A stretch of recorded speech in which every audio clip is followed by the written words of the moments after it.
There was something odd in the tone of the dispatcher's voice when he called to tell me a person needed picking up at Bramlett Road late one summer night in 1947.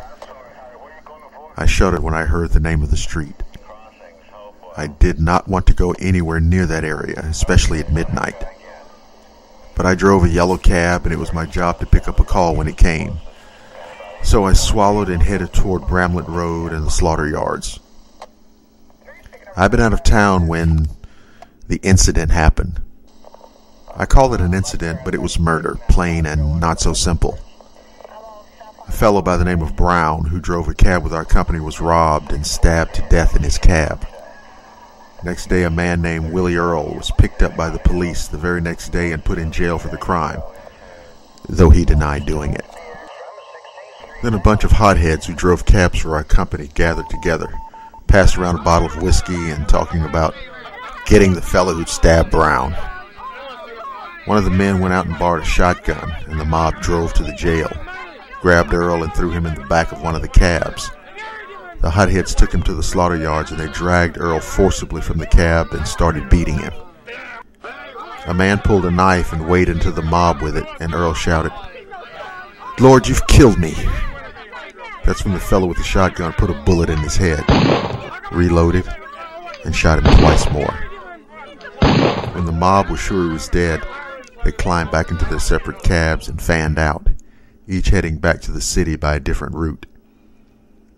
Eventually word got out, and 31 fellows were arrested for the crime, but they were all acquitted by a jury of their peers.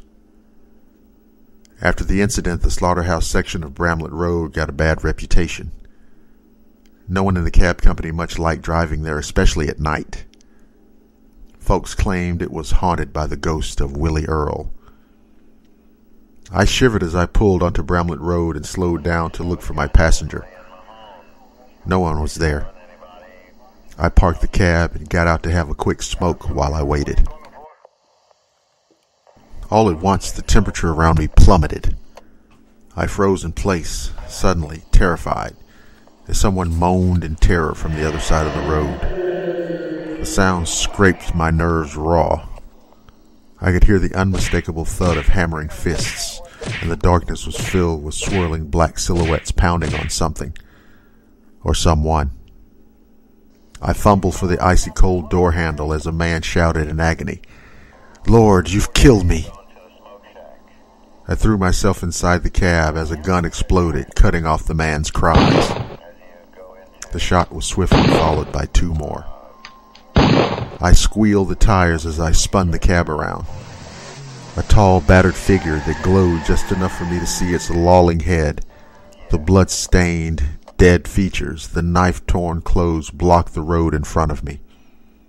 I gasped, floored the gas pedal, and swerved around it, heart hammering so hard it hurt my ribs. I was still trembling when I slammed into the office a few minutes later and told the dispatcher I was quitting. Then I grabbed my things and headed for home, lickety-split. There was no way in hell I was going to Bramlett Road ever again. And goddamn it, I never did.